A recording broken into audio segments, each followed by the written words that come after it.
It happened. Live. Not behind closed doors, not in private, but in front of thousands of people. Daniel Hale was mid sentence when the first comment appeared. Then another, then dozens. At first, he smiled, because that's what he always did. All right, looks like a lot of you are relating to this one. But he wasn't reading them yet. Not really. Because if he had, he would have stopped talking immediately. Wait, what? He muttered, just barely off mic. His eyes flicked to the screen, scanning, scrolling, and then his expression changed. Not dramatically. That's not how people break. It was subtle, a crack. Is this a joke? He said, forcing a small laugh. But no one was laughing. The comments weren't random. They were specific, too specific. Usernames he didn't recognize and describing situations he did, conversations he remembered, advice he definitely gave, but twisted. Didn't you tell a client to lie to her partner? Why are your stories changing? Which version is real, Daniel? His throat tightened because none of that made sense. He prided himself on consistency, clarity, integrity. That was his brand. That was his entire life. Okay, okay, let's reset for a second, he said, reaching for control. But control was already gone. More clips started surfacing, short videos, old podcasts, re-uploads, all of them slightly off. In one, he contradicted himself. In another, he sounded cold, detached, almost manipulative, and worst of all, they all sounded real. I never said that, he whispered, but the internet doesn't care what you meant, only what it can hear. The live stream dropped. Just like that, Daniel sat there, staring at the blank screen, because something quiet and terrifying was starting to form in his mind. This wasn't random. This wasn't a misunderstanding. This felt constructed, carefully, precisely. And then his phone buzzed. A message from her. Subject line, maybe you should listen more carefully into yourself. Daniel didn't open it, not yet, because for the first time, he wasn't sure which version of himself was real. And this was only the beginning. It didn't start with the message, it started with a voice, his voice. So sometimes honesty does more harm than good.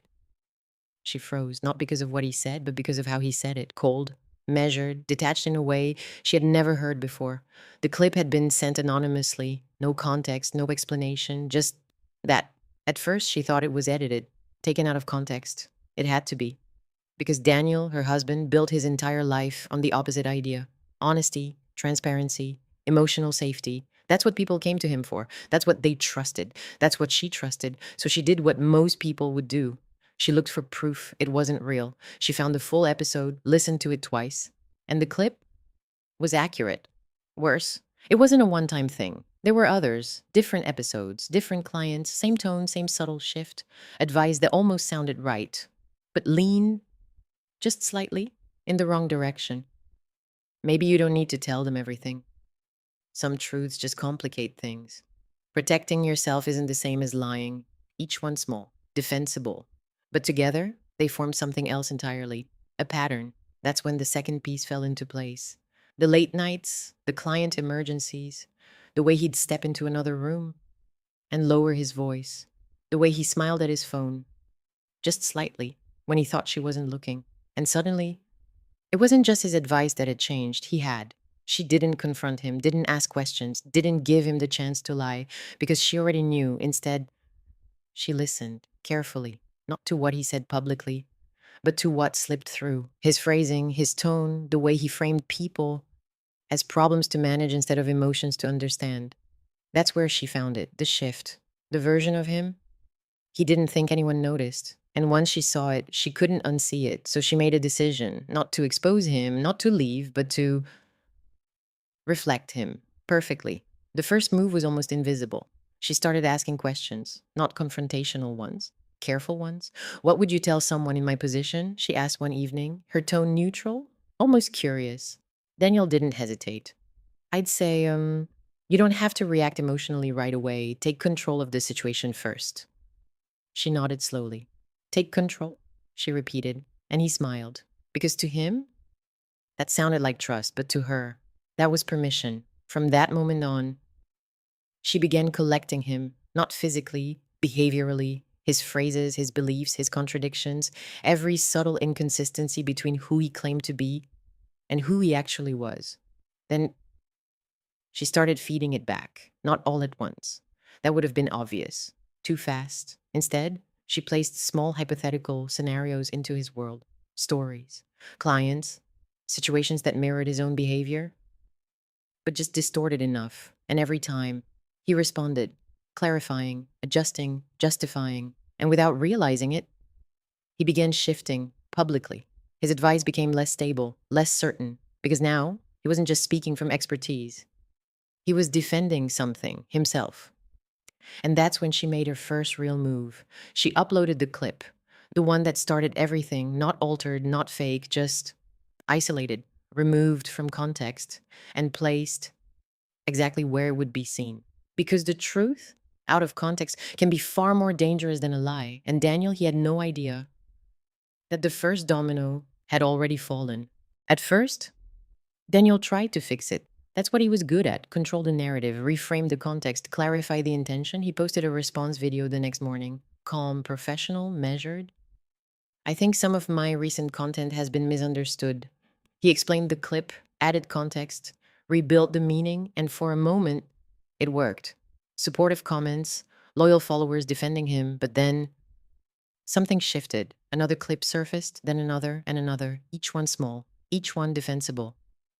But together, they told a different story. Not about what he meant, but about who he was becoming. And that's something you can't explain away. Why does your advice keep changing? You sound like a completely different person. Which version of you are we supposed to trust? Daniel started going back, rewatching everything, old episodes, interviews, lives, and the more he looked, the worse it got. Because the contradictions weren't obvious. They were subtle. Just enough to make him question himself. Did I really say that like that? He muttered one night, staring at the screen. And behind him, she was there, watching. Not obviously, not intrusively, just present. You've been under a lot of pressure, she said gently. It's normal for your messaging to evolve. Evolve. That word settled in, because it gave him an explanation, a safe one. But explanations don't stop doubt. By the second week, the comments weren't the worst part anymore. It was the silence. Fewer likes, fewer shares, fewer people defending him. People weren't attacking him. They were stepping back, watching, waiting. And that's when the paranoia began. He started noticing things: emails he didn't remember sending, drafts that felt off, notes in his own voice that didn't sound like him. Late one night, he played back a recording, and for a second, he didn't recognize himself.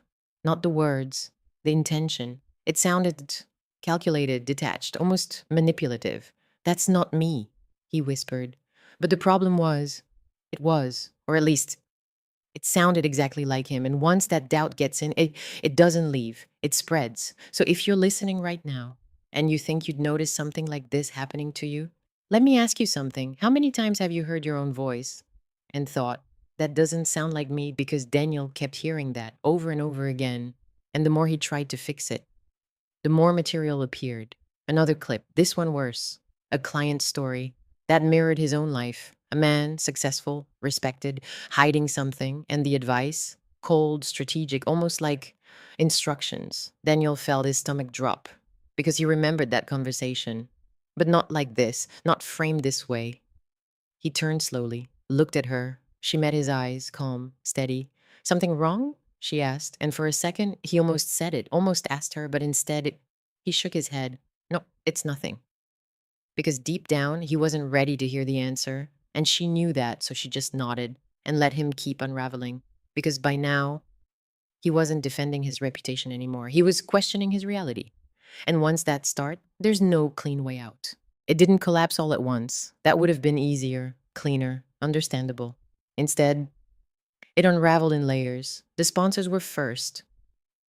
Due to recent inconsistencies in your messaging, we're pausing our partnership.